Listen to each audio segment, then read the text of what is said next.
ضرورت کے بقدر علم سیکھنے کے لیے کوئی عمر کی قید نہیں ہے۔ پیدا ہونے سے لے کر مرنے تک علم حاصل کریں، انگوٹھے سے لے کر قبر تک علم حاصل کریں، ہم اپنی ضرورت کا علم حاصل کریں۔ اے میرے محبوب صلی اللہ علیہ وسلم، آپ فرما دیجیے، کیا علم والے اور بے علم برابر ہو سکتے ہیں؟ کیا جاننے والے اور نہ جاننے والے برابر ہو سکتے ہیں؟ یعنی جاننے والوں کے درجات نہ جاننے والوں سے زیادہ۔ یرفع اللہ الذین آمنوا منکم والذین اوتوا العلم درجات، اللہ تعالیٰ تم میں سے ایمان والوں کے درجے بلند کرتا ہے اور علم والوں کے درجے بلند کرتا ہے۔ تو اللہ کے ہاں علم کی ایک قدر و قیمت ہے، ایک مقام اور مرتبہ ہے۔ علم ہمیں حاصل کرنا چاہیے۔ فرمایا طلب العلم فریضۃ علی کل مسلم، علم حاصل کرنا ہر مسلمان مرد اور عورت پر فرض ہے۔ جو چیز فرض ہے اس کا سیکھنا بھی فرض ہے کہ وہ عمل، وہ حکم صحیح طریقے سے ادا ہو جائے۔ جو حکم واجب درجے کا ہے اس کا سیکھنا بھی واجب ہے، جو حکم مستحب درجے کا ہے اس کا سیکھنا بھی مستحب ہے۔ روزہ اللہ تعالیٰ کا حکم ہے، اسلام کا رکن ہے، اس کی حیثیت فرض کی ہے، ہر مسلمان عاقل بالغ پر فرض ہے۔ تو روزے کے ان احکام کا سیکھنا جس سے یہ فرض صحیح طریقے سے ادا ہو جائے، ان احکام کا سیکھنا فرض ہے تاکہ روزہ صحیح ادا ہو۔ روزے میں بعض کام ایسے ہیں کہ جو ہو جائیں تو روزہ ٹوٹ جاتا ہے، جنہیں مفسدات روزہ کہا جاتا ہے۔ پھر ان کی دو قسمیں ہیں، ایک وہ ہیں کہ اگر روزہ ٹوٹ گیا تو صرف قضا واجب ہوگی، ایک وہ ہیں کہ اگر وہ کام ہو گئے ان کی وجہ سے روزہ ٹوٹ گیا تو قضا بھی واجب ہوگی اور کفارہ بھی ہوگا۔ کہ روزے کے ٹوٹنے کی بعض صورتوں میں صرف ایک روزہ رکھنا پڑے گا، روزے کے بدلے میں ایک روزہ، اور جن صورتوں میں قضا کے ساتھ کفارہ بھی ہے تو پھر 61 روزے رکھنے پڑیں گے، ایک روزہ قضا کا اور 60 روزے کفارے کے۔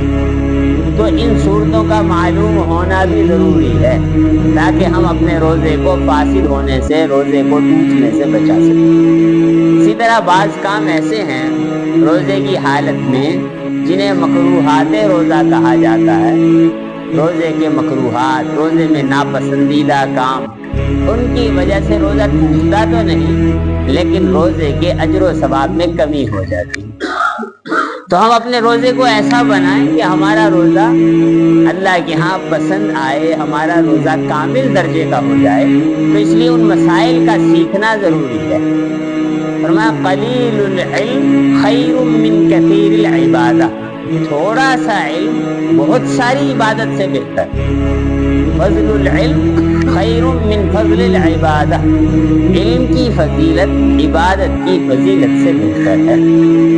تو علم سیکھنا، ایک مسئلے کا سیکھنا ساری رات عبادت سے افضل ہے، اور بعض روایات سے معلوم ہوتا ہے کہ ایک مسئلے کا سیکھنا 1 سال کی نفلی عبادت سے افضل ہے۔ 1 سال نفلی روزے رکھیں اور 1 سال کی راتوں میں ساری رات عبادت کریں، اس سے بہتر ایک مسئلے کا سیکھنا۔ ایک حدیث میں آیا من غدا الی المسجد، جو آدمی صبح مسجد میں جائے، کیوں جائے؟ لا یرید ان یتعلم خیرا او یعلمہ، اس کا ارادہ یہ ہو کہ میں مسجد میں اس لیے جا رہا ہوں کوئی خیر کی بات سیکھوں گا یا خیر کی بات سکھاؤں گا۔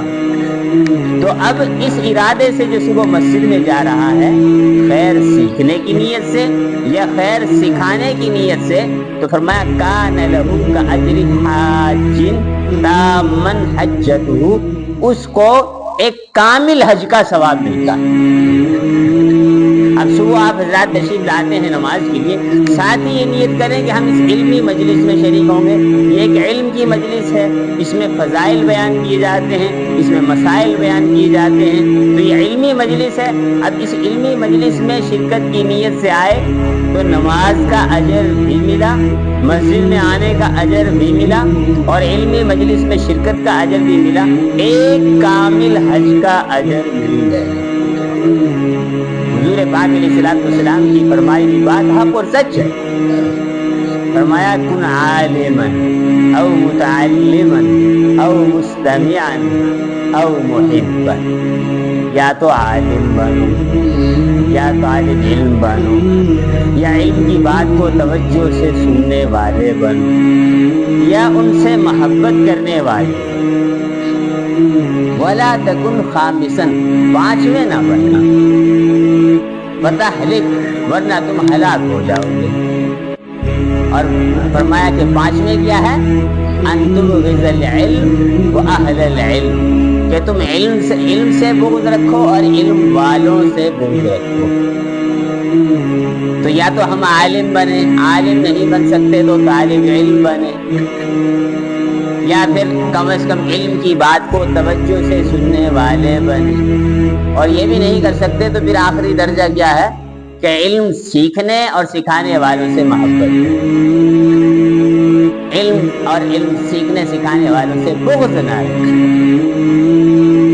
اسی طرح فرمایا حضرت لقمان علیہ السلام نے اپنے بیٹے سے فرمایا کہ یا بنیا علیک بمجالست العلماء، اے میرے بیٹے علماء کے ساتھ ہم نشینی کو لازم پکڑو، علماء کے ساتھ اٹھتے بیٹھتے رہا کرو، واسمع کلام الحکماء، اور حکماء کے کلام کو سنتے رہا کرو، فإن اللہ یحیی القلب المیت، اس لیے کہ اللہ تعالیٰ مردہ دل کو زندہ کر دیتے ہیں، بنور الحکمت، حکمت کے نور سے، کما یحیی الارض المیت بوابل المطر، جیسا کہ اللہ تعالیٰ مردہ زمین کو موسلادھار بارش کے ذریعے سے زندہ کرتے ہیں۔ اور فرمایا کہ فضل العالم علی العابد 70 درجہ، علم والے کی فضیلت عبادت گزار پر 70 درجے زیادہ ہے، ما بین کل درجتین کما بین السماء والارض، اور وہ 70 درجے کیسے ہیں؟ ہر دو درجوں کے درمیان ایسے فاصلہ ہے جیسے آسمان اور زمین کے درمیان ہے۔ تو ہم علم سیکھیں، ایک ہے باضابطہ علم سیکھنے کی عمر، اور ایک ہے ضرورت کے بقدر علم سیکھنا۔ ضرورت کے بقدر علم سیکھنے کے لیے کوئی عمر کی قید نہیں ہے، پیدا ہونے سے لے کر مرنے تک علم حاصل کریں، پنگوڑے سے لے کر قبر تک علم حاصل کریں، ہم اپنی ضرورت کا علم حاصل کریں۔ ایک مسئلہ سیکھنے کے لیے بھی جو جاتا ہے اس کو بھی جو طالب علم کے لیے فضائل ہے، فضائل بیان کیے گئے ہیں، وہ سارے فضائل اسے بھی ملتے ہیں۔ ایک مسئلہ سیکھنے کے لیے ہم گئے، فرمایا من سلک طریقا یلتمس فیہ علما سہل اللہ لہ بہ طریقا الی الجنہ، جو آدمی علم حاصل کرنے کے لیے راستہ طے کرتا ہے اللہ اس کے لیے جنت کا راستہ آسان کرتا ہے۔ تو ایک مسئلہ بھی سیکھنے کے لیے جو جا رہا ہے اس کے لیے سارے اجر و ثواب ہیں، اس کے لیے آسمان کے فرشتے اور جنگلوں میں درندے، بلوں میں چیونٹیاں، پانی میں مچھلیاں، سب اس کے لیے دعائیں مغفرت کرتے ہیں۔ تو ہم نیت کریں ہم ساری زندگی سیکھیں گے، جو ہمیں مسئلہ پیش آئے اسے سیکھیں گے۔ علم سیکھنے میں حیا اور شرم نہیں کرنی چاہیے۔ حضور پاک صلی اللہ علیہ وسلم کے صحابہ میں 9 عمر صحابہ بھی تھے جو علم سیکھتے تھے، نوجوان بھی تھے، جوان بھی تھے، ادھیڑ عمر کے بھی تھے، بوڑھے بھی تھے۔ ایک صحابی حضرت قبیصہ ابن مخارق رضی اللہ تعالیٰ عنہ، وہ آپ صلی اللہ علیہ وسلم کی خدمت میں آئے تو آپ نے فرمایا کہ اے قبیصہ کیسے آنا ہوا؟ کہ یا رسول اللہ میری عمر بہت زیادہ ہو گئی، میری ہڈیاں بوسیدہ ہو گئی، ہڈیاں نرم ہو گئی اور میری کمر جھک گئی، آپ مجھے کوئی ایسی بات سکھا دیں جس سے مجھے فائدہ ہو۔ تو آپ صلی اللہ علیہ وسلم نے ارشاد فرمایا کہ اے قبیصہ تم جس پتھر کے پاس سے گزرے ہو، جس درخت کے پاس سے گزرے ہو، جس مٹی کے ڈھیلے کے پاس سے گزرے ہو، ہر ایک نے تمہارے لیے مغفرت کی دعا کی۔ جب آپ علمی مجلس میں شرکت کے لیے گھر سے آ رہے ہیں، سارے در و دیوار آپ کے لیے دعائیں کر رہے ہیں۔ تو علم سیکھنے میں کبھی شرم اور حیا نہیں کرنی چاہیے۔ دو قسم کی شرم ہے، ایک شرم انسان کو جنت میں پہنچا دے، دوسری شرم دوزخ میں پہنچا دے۔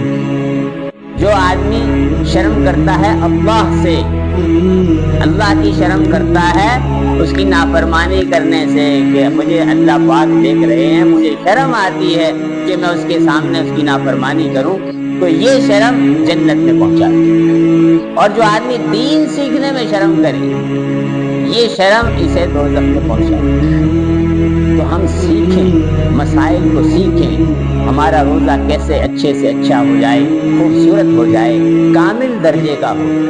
روزہ ہم سب نے رکھا ہے، لیکن ہم سب کا روزہ اللہ کے ہاں ایک جیسا نہیں۔ ایک حدیث میں آتا ہے کہ آدمی نماز سے فارغ ہوتا ہے، اس کے لیے ثواب کا 10واں حصہ لکھا جاتا ہے، بعض کے لیے 9واں، بعض کے لیے 8واں، بعض کے لیے 7واں، بعض کے لیے 6واں، 5واں، چوتھائی، تہائی، آدھا حصہ لکھا جاتا ہے، حتیٰ کہ بعض کے لیے پورا اجر و ثواب لکھ دیا جاتا ہے، اور بعض کو کچھ بھی نہیں ملتا۔ تو اس لیے کہ وہ نماز جس درجے کی ہوتی ہے اسی درجے کے اعتبار سے اجر و ثواب ملتا ہے۔ ایسے ہی ہر حکم ہے، روزہ ہم نے رکھا، سب کے روزے کا اجر و ثواب یکساں نہیں ہے۔ جس قدر ہمارا روزہ خوبصورت ہوگا اور احکام کی رعایت کرتے ہوئے ہوگا، فضائل و مسائل کے استحضار کے ساتھ ہوگا، اسی قدر ہمارے لیے اللہ کے یہاں سے اجر و ثواب۔ تو ہم سارے کے سارے نیت کریں انشاءاللہ کہ ہم دین کو سیکھیں گے اور اسے سکھائیں گے، اسے اپنی زندگی میں لائیں گے، علم کو سیکھیں گے، اس پر عمل کریں گے۔ بغیر علم کے عمل بیکار ہے اور بغیر عمل کے علم بیکار ہے۔ تو اس لیے علم کو سیکھنا ہے، اور سیکھنے کے لیے کسی قسم کی کوئی شرم نہیں کرنی۔